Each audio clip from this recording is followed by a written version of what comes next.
اعوذ باللہ من الشیطان الرجیم بسم اللہ الرحمن الرحیم۔ یہ سن کر آپ دنگ رہ جائیں گے۔ کیا آپ جانتے ہیں کہ 1400 سال پہلے قرآن نے وہ حقیقت بیان کی تھی جسے آج کی جدید سائنس نے ثابت کیا ہے؟ ماں کے پیٹ میں بچہ کیسے بنتا ہے؟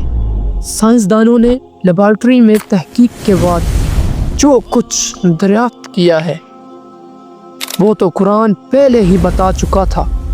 قرآن کا انکشاف، اور اللہ فرماتا ہے پھر ہم نے نطفہ کو علقہ بنایا، پھر علقہ کو چبائے ہوئے گوشت میں بدلا، پھر اس سے ہڈیاں بنائیں، پھر ہڈیوں پر گوشت چڑھایا، پھر ہم نے اسے ایک نئی صورت میں پیدا کیا۔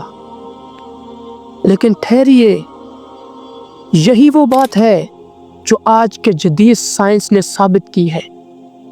سائنس بھی یہی کہتی ہے۔ جدید ایمبریولوجی کے مطابق بچہ انہی مراحل سے گزرتا ہے۔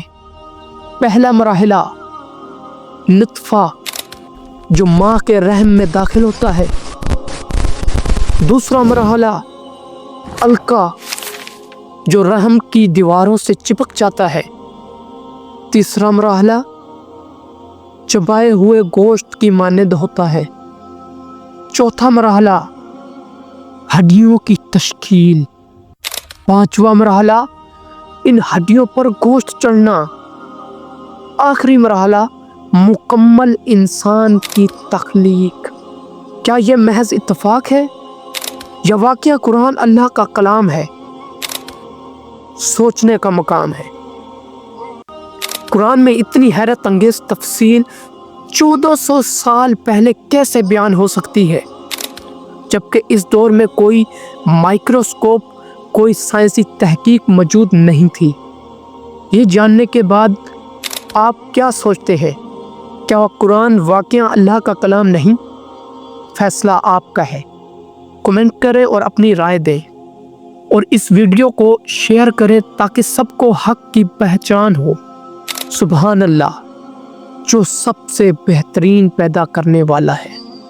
اگر آپ کو ویڈیو اچھی لگی ہو تو اپنے دوستوں تک ضرور شیئر کیجیے تاکہ ہر انسان قرآن کے حقائق جان سکے۔